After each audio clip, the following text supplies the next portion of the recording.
I've been working on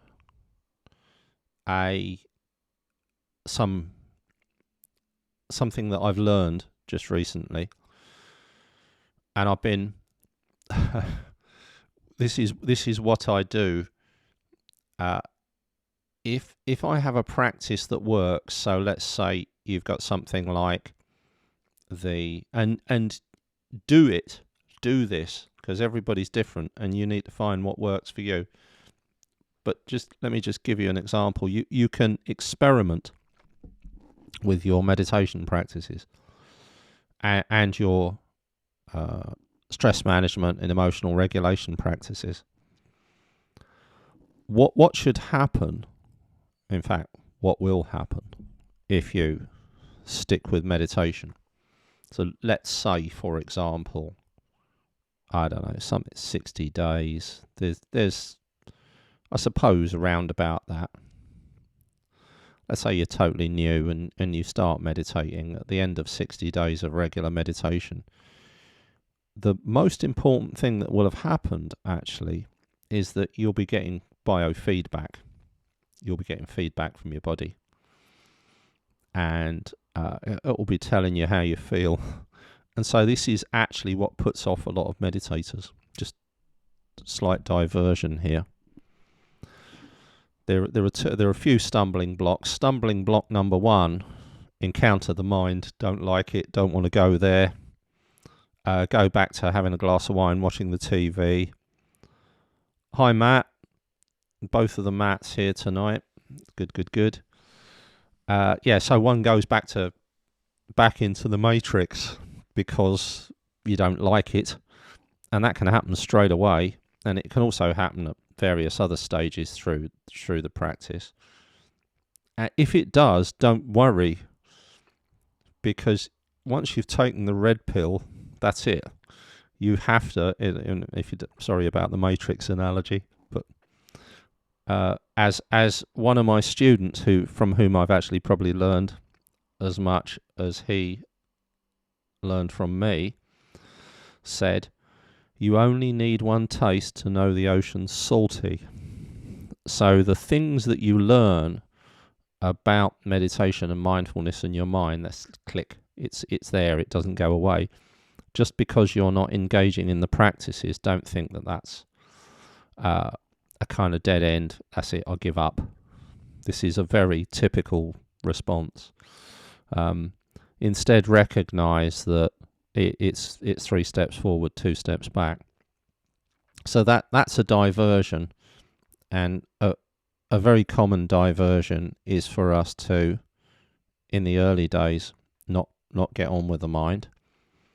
There are various other things that get in the way, and have this big diversion, going back to what I was originally saying, which is that you get to feel your inner state, your internal state, and you get to feel that actually it's unsatisfactoriness, as the Buddhists refer to it.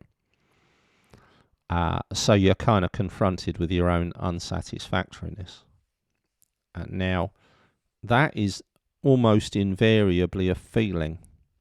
So you're developing your biofeedback. This happens in yoga, depends on the yoga student and the yoga teacher. But it happens in yoga as well. People connect to their physiology. And one of the things about yoga, I mean modern yoga, not yoga as it was taught in the day, modern yoga, the exercise, because you're involved in the exercise, as the emotions come through, and I think in a yoga studio everybody experiences pretty much every emotional experience that you can at some stage, because you're doing these exercises and so on. It's a very easy tap to turn off from the emotions, to focus on stretching a bit harder or something like that. So unfortunately that becomes an easy distraction, and the yogini's life becomes about stretching and they don't learn the benefits of yoga as a a practice for the mind. But so once we've got that process of biofeedback, of being comfortable enough with our state of mind and our emotional state that we can have a tinker, it's good to put meditations together and practices together to find the ones that work for you. And I remember a number of times students have said to me, "Oh, you won't like this. I've been tinkering with the practices." Largely, that's fine. There's one area I would suggest that you don't mess with them, and that is the gratitude and compassion practices. Although I have extended them, I've been very, very faithful to the spirit of the teachers and what they're teaching, and I understand it. Don't change the words. Other than that, most of the other meditations can be tweaked a little bit, and you can put a couple of them together. So the practices that I teach for stress management, have been teaching for a number of years now, breathing practices, they are pretty much, you take something like the 4-6 breaths, for example. It's gold standard, accepted throughout the domain as an effective practice, as are things like tactical breathing and box breaths and so on. 4-7-8 breaths is a little bit fuzzier, but it does do its job. So we'll take these breathing practices that I've been teaching for quite a while, and you've got a very valuable set of techniques that are actually fundamental meditations as well. I don't know if any of you can't think that any of you have been with me for a very long time, so got sort of back to 2014. But a fairly common practice I taught then, and it was actually part of the course in the early days as well as the 6-week mindfulness course, is the mirror meditation. And the mirror meditation is it's an exercise in softening the gaze. So they want to use these two terms, these two statements that are used quite regularly, especially by Buddhist meditation teachers. One is adopting a downward gaze, and the other is softening the gaze. So if you look at all of these ancient statues in India, the Buddhist meditators statues, very commonly the eyes are half shut. In the Bhagavad-Gita, the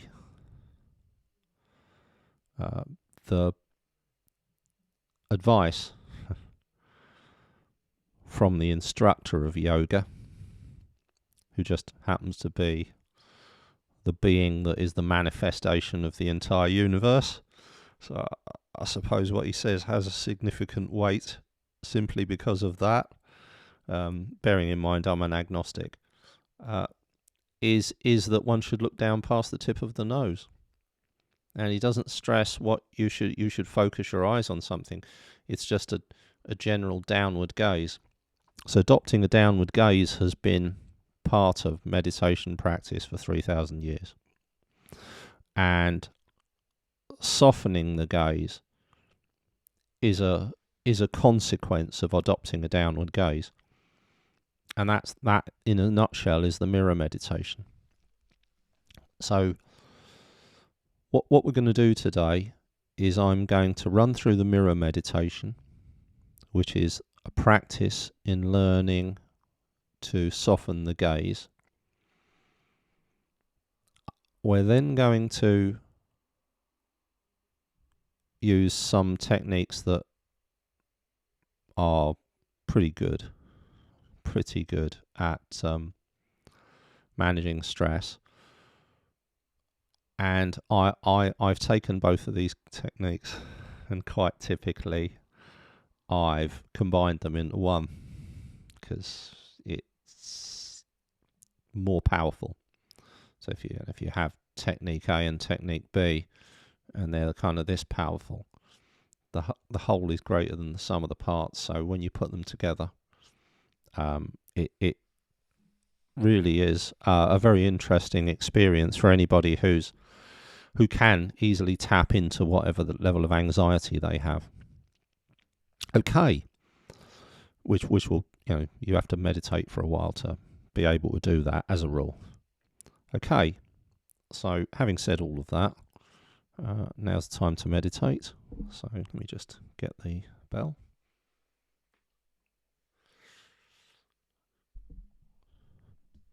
So if you want to get yourselves comfortable, oops.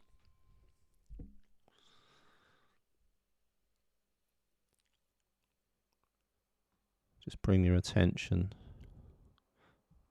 without closing your eyes, just look downwards, and I'll instruct you in the mirror meditation.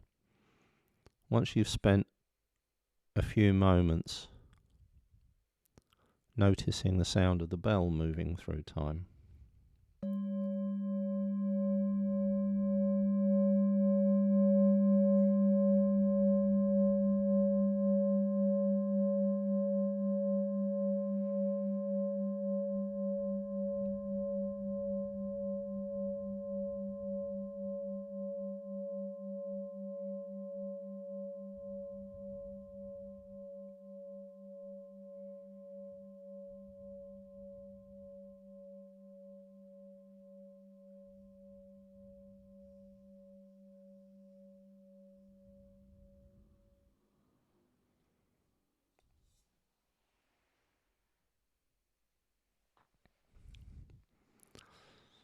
and so to do this, ideally, we want to adopt an open, balanced and relaxed posture. It's useful to have the head balanced comfortably on top of the spine and the elbows by the side.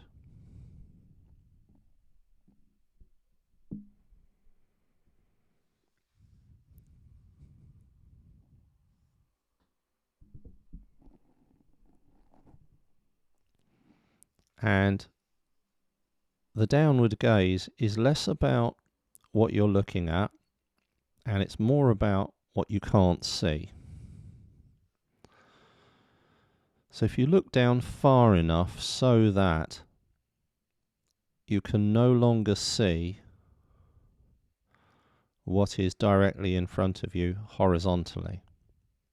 So for example, my hand, if I place my fingers between my eyes and the camera, which is about level with my eyes, and I look down and I move my fingers, I don't want to be able to see them moving.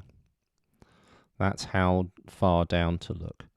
Note that the head is likely to lean down after the eyes. We follow the eyes in more ways than one. Subconscious chooses what we become aware of, and then we toddle along after that. And so if you're looking down, now you're not focusing on anything in particular. It may be helpful if you haven't practiced softening the gaze very much. It may be helpful if you pick a spot in front of you, wherever your eyes have naturally chosen to rest, and keep your eyes on that spot or that space.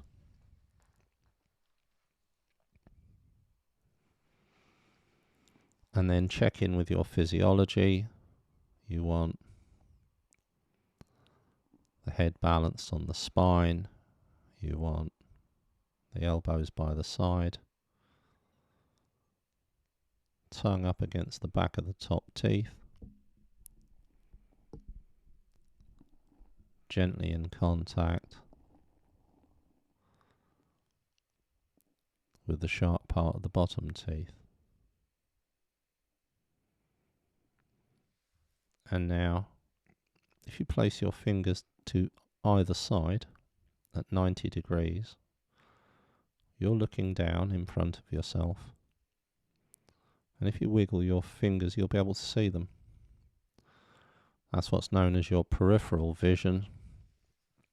And this practice, this exercise, it consists of us being aware of our peripheral vision. So although the eyes are staying on the spot that's kind of 45 degrees in front of us, something like that, allow yourself to be aware of that vision. For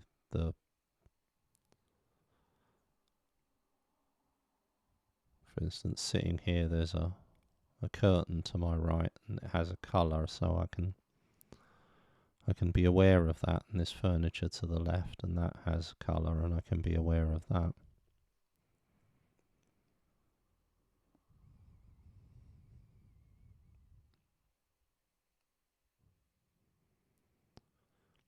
And what will happen is a general fuzziness.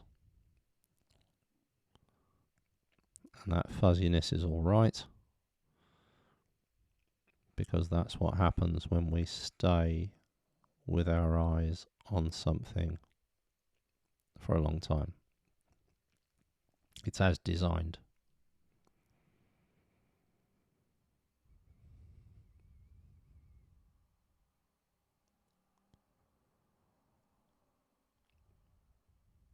So as well as the awareness of the peripheral vision, and so, you know, if you've got fuzzy eyesight anyway, don't worry, you find the point at which, you know, so if you've dodgy eyesight, it might be here, further in front of you. It's the point at which your peripheral vision is the point at which, just before you can no longer see the movement of the hands if you wiggle the fingers and you place them to either side of the head. That's what you want to be aware of. And also, allow yourself to be aware of the space. So between us witnessing the environment, the furniture, the curtains, the walls, between us and that is space.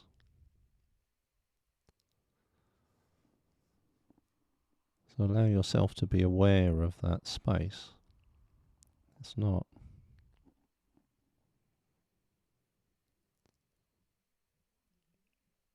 something that we normally do. And so there are a couple of temptations, the head tipping forward and the eyes closing, especially if you very regularly meditate with the eyes closed. So if the eyes closed, you notice, you just open them back up again. You're looking back down. If you notice the head moving forward, just readjust. It's not a rigorous practice. It's a soft and gentle practice.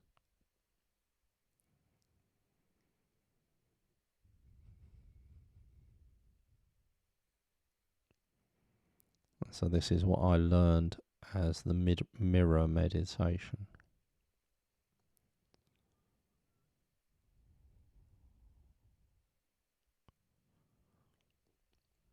we can also see it as a soft focus and an open focus meditation.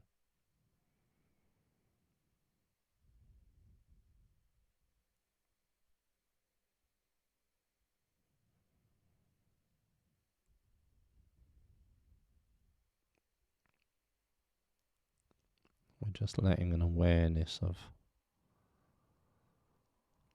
that space to our left and right into our awareness as we look down.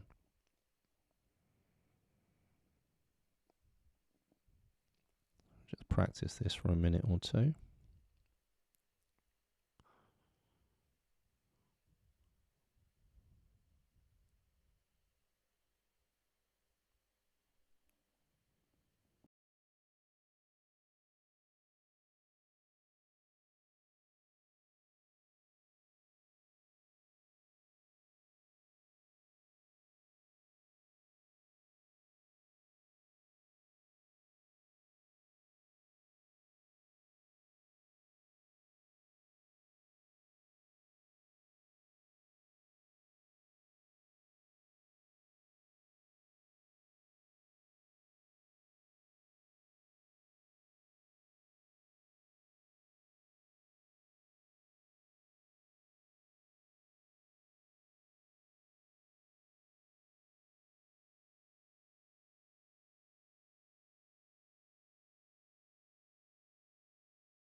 Okay, so now maintaining that,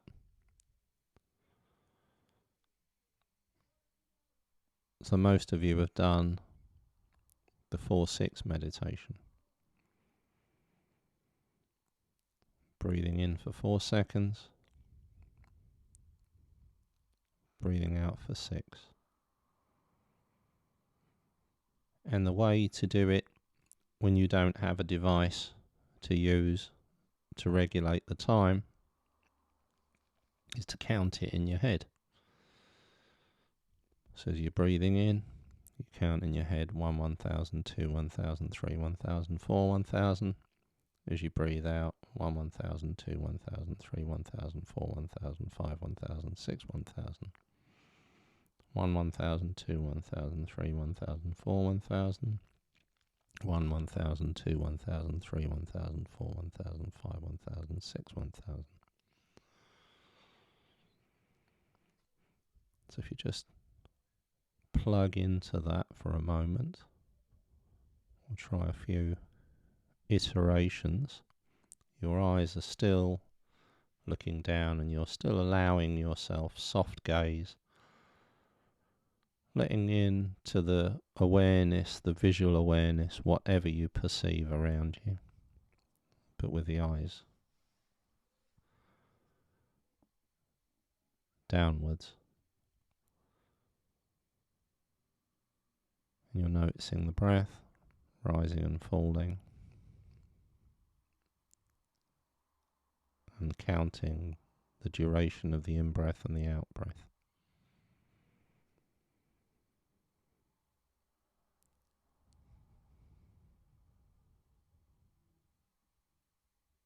Four seconds on the in-breath, 6 seconds on the out-breath.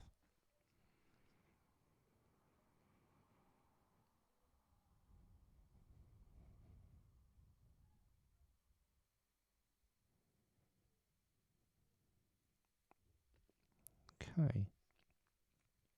So now what we're going to do, keeping the eyes focused downwards, it's all fuzziness. Allow the vision to be fuzzy. Breathing in, 1, 1000, 2, 1000, 3, 1000, 4, 1000. As you breathe out, move the eyes as far as you can to the right hand side for the 6 second out breath.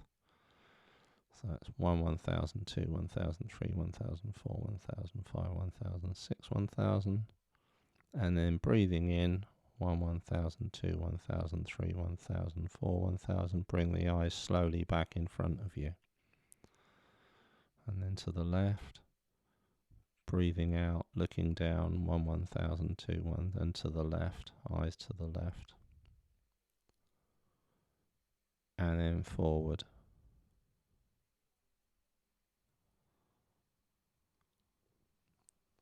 Eyes to the right.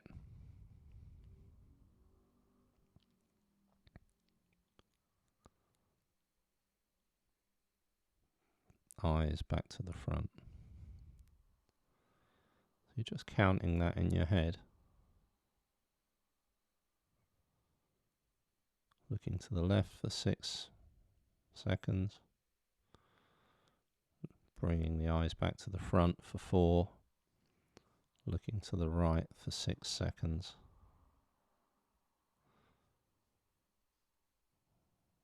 Bringing the eyes to the front while they're tilted downwards.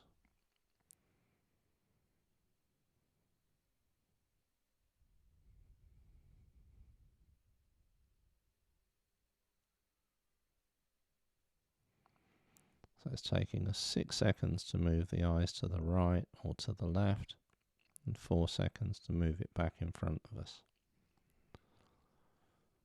So if you just want to try and practice that for the next minute or two, a minute of this is usually enough to notice a significant difference.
So that is a combination of a couple of techniques that I've been teaching for a while. I mean, 4-6 breaths for a long time. The mirror meditation before that, actually. But the final one. So we're looking down. You can. Let's say you're walking along. You know, you've got your eyes largely downwards, but not, focused downwards with the lids half shut. It'll still work, and it works. This moving the eyes to the peripheral vision. I think probably we'll find, like it normally does, as a 50-50 experience as to whether you notice your stress and anxiety diminish. It's largely an emotional regulation technique, so it works more with the emotions than it does with the stress, with the physiology. So, for example, if you're anxious, it's really good. But stress and anxiety are very, very deeply connected anyway. So as you practice that, moving your eyes to the side, as you go about your day, whenever you notice there's some anxiety, it doesn't have to be on that schedule, but that's a good way to practice it. And it's also good to notice that there is an effect after a minute or so. See, with this sort of thing, we're not just training ourselves. I'm training myself to do it. We're also training our subconscious mind into recognizing that when we do it, there's a change of state, because the mind actually wants us to be in a state of equilibrium, wants us to be harmony, calmness, relaxation. That's where it wants us to be. So when you find a practice that turns the autonomic state dial from stress to relaxation, it wants you to do it again. That's where wine came from. Yeah, you have a glass of wine, your autonomic state moves towards relaxation from stress, as does watching the TV and so on and so forth. So all of these things, what they're doing is they're but it's far better, rather than having to indulge in one of the distractions that I referred to earlier, it's far better to take control of your autonomic state, your physiology, with these sorts of practices.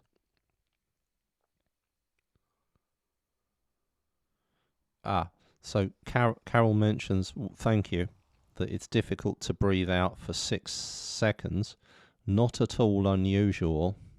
So the way to do it is so if you find it difficult breathing out for a period of time, forget it. Forget this practice, and instead practice a thing called Ujjayi breath for a little while, just a few days. Maybe not even have to do it for that long. And Ujjayi breath, what you're doing is you're making the breath audible, so that the breath sounds a little bit like this.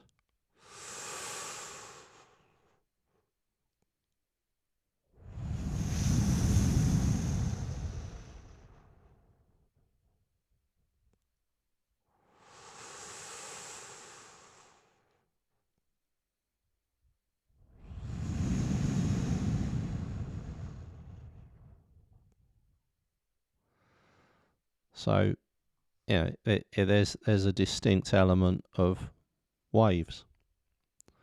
Ujjayi means ocean breathing. So if you practice that, you'll discover that by making the breath audible, you can more comfortably extend the breath. And so if you do breath if you just place your tongue between your teeth to create hissing noise, you can extend the breath ridiculously and go on like that for a minute or so if you do a very quiet hiss. Allegedly, that in itself has some benefits. I'm not 100% confident of that. But so once you've learned to regulate the breath through making the breath audible and doing your Ujjayi breath, you've tried that. That's good. Yeah. And it gets you a spare seat on the bus as well. So if you're sitting there on the bus and you're doing your Ujjayi breath,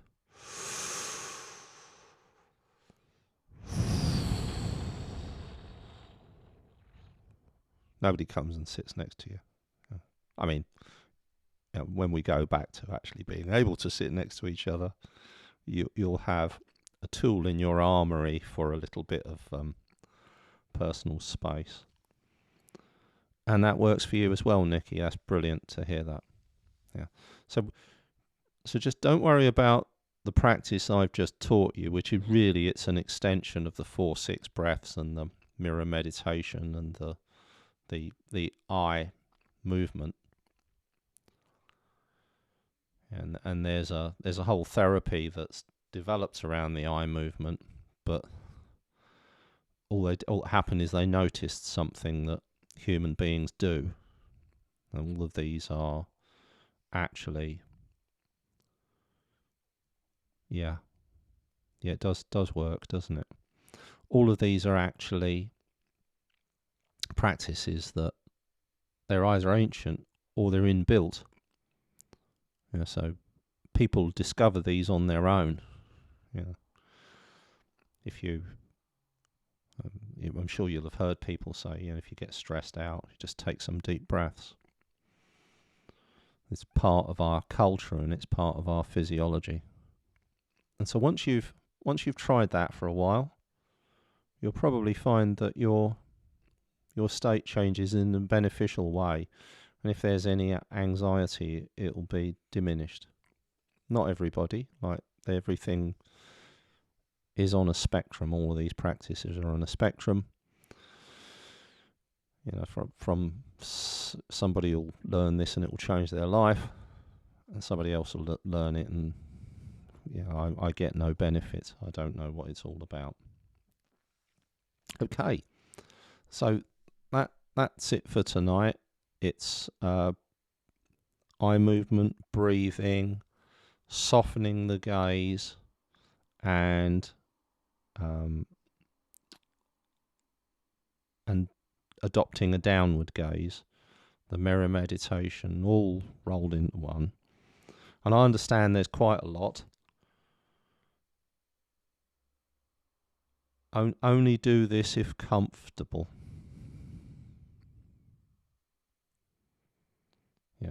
Only do this if comfortable. That's the key to it.